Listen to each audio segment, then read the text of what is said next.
Today, Mommy and Ava are reading an old classic. I love this Once book. again, I love this book. old classic books are so good to read. You know why?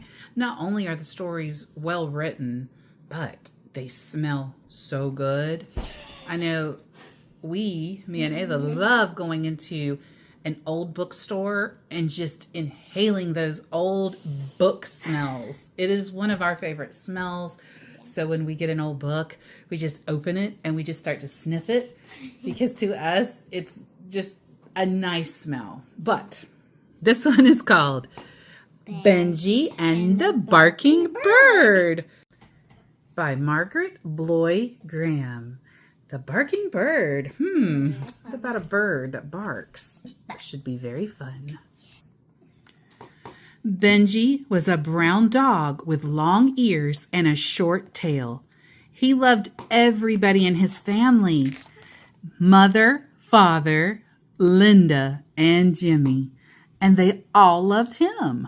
He was a happy dog until he heard the words, "Tomorrow, Aunt Sarah is coming for a visit, and she's bringing Tilly." Tilly was Aunt Sarah's parrot. When Tilly was there, Benjy's family always fussed over her and never paid any attention to him. That made Benjy jealous. Uh-oh, look at his face. Tilly's jealous. Oh, no. The moment Aunt Sarah arrived, she said, "Come on, Tilly, show him your new trick. Say, 'Bow wow, sweetheart.'" Bow wow, bow wow. Squeaked Tilly. "Jay," said Jimmy, "Tilly can bark better than Benjy." Benjy couldn't stand it. He went out in the backyard. That's not even how you bark. You say, bark, bark. That's how you bark. He decided not to come into the house again until that awful parrot had gone. He could still hear her. Bow wow, bow wow, bow wow. Tilly barked so long and so loud that all the dogs in the neighborhood came running. Soon the backyard was full of barking dogs. They made so much noise that Benjy's ears hurt. Father came to the door and shouted, "Get out of here!" Look at all the dogs. They look so happy, though, and so cute. They're all so cute. Yeah, that one looks like our dog. Which one? That one, and that dog is This? No, that That? the one in front. No. It kind of. This is more like Jack's, like here. This dog is cute. They're all so cute. Yeah. "For goodness sake, be quiet, Tilly," said Aunt Sarah. "I don't know what's gotten into that bird.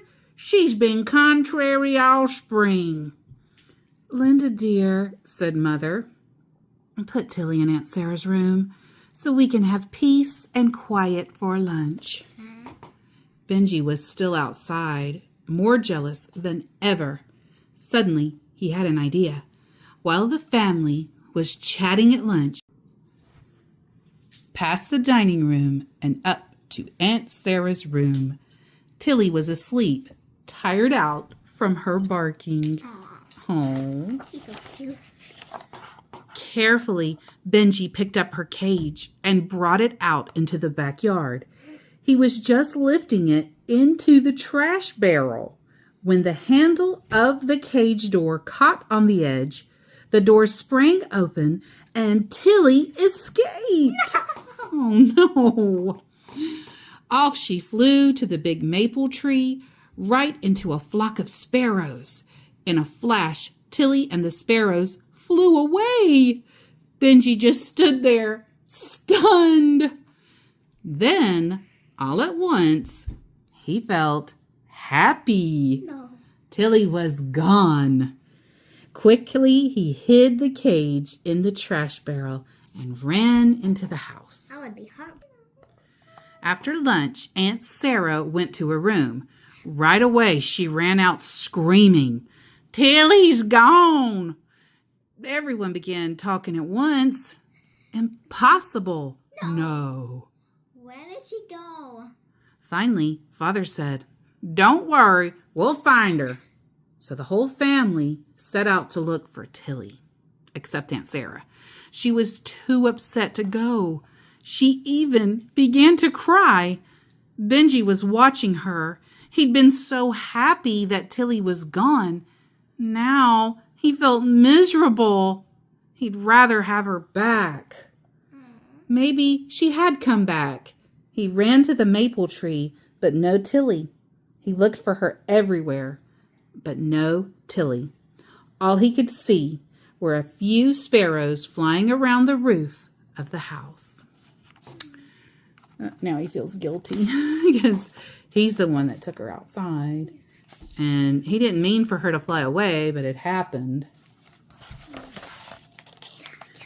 Meanwhile, the family searched for Tilly all over town, but they could not find her. It's getting late, Father said finally. Let's go home. We'll put an ad in the paper tonight. Tomorrow, we'll start out early and take Benjy with us. Next morning, when everyone was having breakfast, Benjy ran in barking furiously. Stop it, Benjy, said Mother. You'll remind Aunt Sarah of Tilly. But Benjy kept on barking. Then he ran up the stairs. Go and see what he's up to, children, said Father. The children ran after Benjy. Father! Mother! They called from the attic. Come, quick! Father, Mother, and Aunt Sarah dashed up. There was Benjy barking at the window. And there was Tilly right outside. She's got a stick in her mouth. Yeah. She was flying around with a twig in her beak. Tilly! Cried Aunt Sarah. What are you doing? She's helping a sparrow build a nest. Said Linda. That's what birds do in the spring. She sure is. She's helping this bird build her nest. Okay. She never did that before, said Aunt Sarah. Tilly, please come in. Aunt Sarah tried and tried to get Tilly to come inside. She tried with sunflower seeds, hard-boiled eggs, apples, and coaxing. But it was no use. Tilly did not pay any attention. She and the sparrow kept bringing more and more twigs and pieces of string.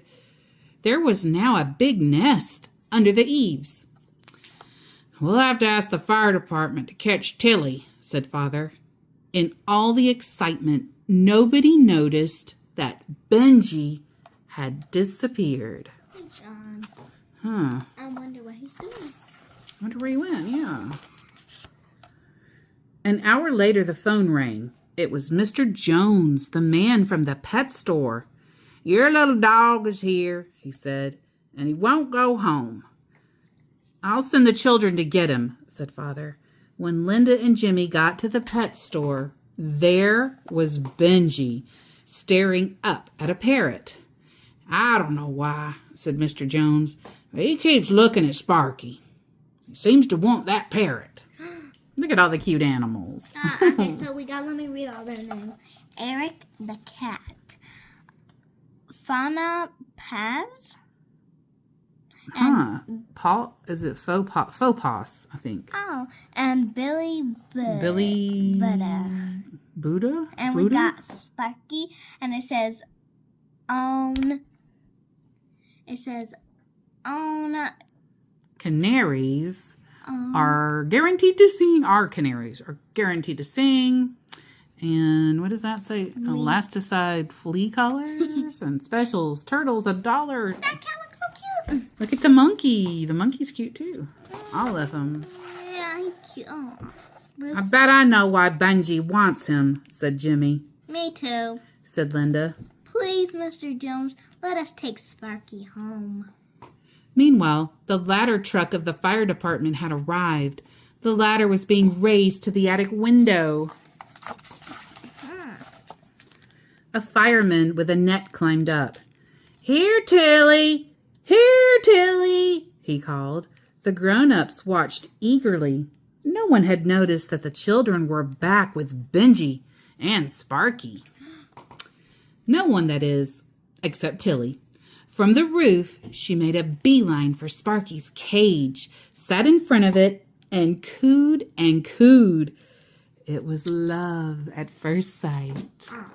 It was squawk at first sight. Squawk at first sight? Linda opened the cage door and Tilly flew straight in.